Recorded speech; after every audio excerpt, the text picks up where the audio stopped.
Hello everyone, I am Gudrun Buchzik and I am very pleased to have the opportunity to speak at the BeYogaBeyond Symposium. My sincere thanks to Swami Avadio and to all the organizers for creating this space and for inviting me to be part of it.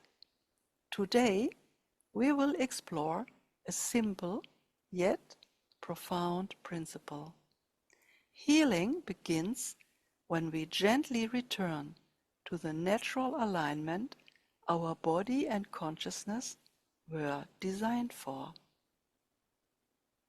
In this talk, we will move a step further and explore what lies beneath, what happens within the body when natural movement and alignment are gradually lost, how these changes affect not only the body, but also our overall sense of ease and well-being, and how we can begin to support a return to a more balanced and integrated state.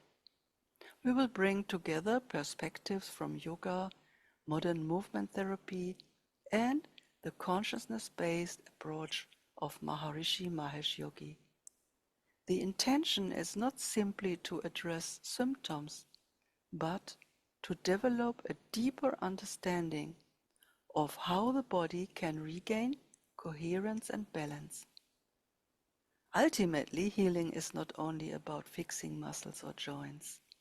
It is about re-establishing harmony between body, mind, and consciousness. The human body is designed for variety in movement. Our bodies are made to move in many different ways. If you observe young children, this becomes very clear. They naturally explore movement without restriction. They squat with ease, roll in all directions, reach freely, even bringing their feet or toes to their mouth without effort. At this stage, the body uses a wide range of positions and joint angles in a completely natural way. Over time, however, this changes. As described by my teacher, the German pain specialist Roland Liebscher-Bracht, in modern life, we often use only a small fraction of this potential, sometimes as little as 10 to 20% of our available range of movement. Instead, our daily patterns become limited and repetitive. Long periods of sitting, forward-oriented postures, very little variation in movement. And the body adapts to what it is used for in daily life. But when large parts of our natural range are no longer used, they gradually become less accessible. Other areas begin to compensate and take on more load. Over time, this can lead to increasing tension within the muscular and fascial system and a growing imbalance throughout the body. From this perspective, pain is often not the problem itself, but a signal that the body is no longer moving within its full natural range. The encouraging part is that this can change. Through precise and anatomically correct movement, lost range can be gradually restored. With the right guidance and a growing sense of awareness, the body can learn to access these patterns again. As movement becomes more accurate and complete, the body begins to reorganize itself, returning towards greater balance, coordination, and ease. To understand this more clearly, it helps to look at what actually happens inside the body. Research in chronic low back pain shows that pain is often associated with altered movement variability. In other words, the body no longer distributes movement in a flexible, adaptive way, but begins to protect itself through more rigid motor strategies. When movement becomes limited or repetitive, the body does not remain neutral. It adapts on multiple levels. Muscles that are used constantly become shortened and overactive, while others become weak or inhibited. Fascia, the connective tissues network surrounding muscles, can lose elasticity and become restricted. Joint mobility begins to decrease. At the same time, the nervous system adapts to these patterns and starts to interpret them as normal. Roland Liebscher-Brach describes this as the development of protective tension patterns. According to his model, many pain signals are not caused by structural damage, but by excessive tension in muscles and fascia resulting from limited movement. In other words, pain can be understood as the body's way of signaling that it has adapted to patterns which no longer support its natural organization. The body's natural self-healing ability. This adaptability can be used in a very practical way. The human body is fundamentally self-regulating and self-correcting. When we provide the right impulses, it naturally moves towards balance. In yoga, this is supported through precise, conscious movement combined with attention and breath. Rather than forcing the body, the aim is to move in alignment with its natural movement patterns, with full attention and without strain. In my own work, both as a yoga teacher and as a coach trained in the pain therapy and movement therapy of Roland Liebscher-Brach, I have worked with quite some people experiencing significant pain. A consistent observation is that once the body receives the right movement input in a mindful and structured way, pain begins to reduce, sometimes more quickly than expected. This is not because something is being fixed from the outside, but because the body is returning to movement mechanics it was always capable of. Yoga, in this sense, becomes more than a practice. It becomes a way of restoring communication within the body. And this process benefits from guidance. Working with a qualified teacher, ideally with training in yoga therapy, movement therapy, or manual therapy, can help ensure that movements are both safe and anatomically appropriate, and that the right patterns are gradually reintroduced. Ideally, we do not wait until pain arises. We can support health proactively by giving the body varied movement, natural alignment, and regular use of its full functional range. Yoga is often perceived today primarily as stretching or physical exercise.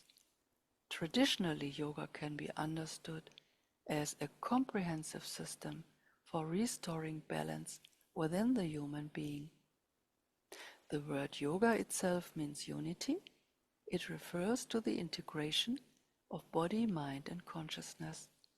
The Yoga Sutras of Patanjali describe yoga as yogas chitta vritti nirodha. Yoga is the settling of the fluctuations of the mind. When the mind settles, the entire physiology follows. In the classical tradition of yoga, physical postures, the asanas, are not an end in themselves. They are a means of restoring balance within the body, supporting flexibility, coordination, circulation, and a stable, well-regulated nervous system. In the Yoga Sutras of Patanjali, This is expressed in a very simple and profound way. Sthir Sukham Asanam. An asana should be steady and comfortable, not forced, not driven by effort, but easeful, stable, and attentive. In this sense, the aim is not performance, it is the gradual harmonization and integration of the body. And this principle is beautifully expressed in the system of Maharishi Yoga Asanas. Maharishi Mahesh Yogi developed a systematic program of yoga postures practiced easily, comfortably, without strain, within one's natural range. The purpose is not athletic achievement, but restoring physiological balance. The unique style of practice helps release stress stored in the body and improves the coordination of all bodily systems. Through this process, the body gradually regains its natural alignment. What makes this approach particularly powerful is that it does not operate only on the physical level. It also works on the level of consciousness. Maharishi Mahesh Yogi emphasized that body, mind, and consciousness are not separate, but different expressions of one underlying intelligence of life. When we move in a more natural and balanced way, the nervous system begins to function more coherently. As this coherence develops, the mind naturally becomes quieter. And this is essential because a quiet mind prepares the physiology for deeper experiences of meditation. At the same time, it becomes easier to sense something more subtle, an inner orientation, a kind of inner compass. In the Vedic tradition, yoga postures and breathing techniques prepare the body for meditation. Asanas and Pranayama help to release tension and stabilize the nervous system. And building on this foundation, transcendental meditation allows the mind to settle effortlessly. There's no concentration, no control. The mind simply follows its natural tendency towards greater silence, greater depth, greater coherence, to pure consciousness. In this process, we begin to experience a state of pure awareness or pure consciousness. Maharishi Mahesh Yogi described this as a direct experience of the source of thought, a field of inner stillness and intelligence. From this state, the body receives a very deep level of rest, often deeper than sleep. And from this deep rest, the system can reorganize itself in a more profound and lasting way in the direction of total health. From this perspective, healing through natural alignment is not only a physical process, it is a process of reconnecting with the intelligence of life itself. When we move more naturally, breathe more freely, and allow the mind to settle, we begin to return to a state of greater harmony. In the Vedic understanding, this harmony is described as alignment with natural law. We begin to feel more guided from within, a sense of ease, a sense of rightness, a source of joy by following this inner direction.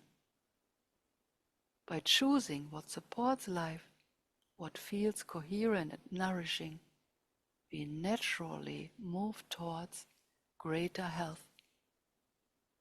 Meditation allows us to experience this directly, to meet ourselves more deeply, to reconnect with our inner source, and gradually to experience a sense of unity with the totality of life.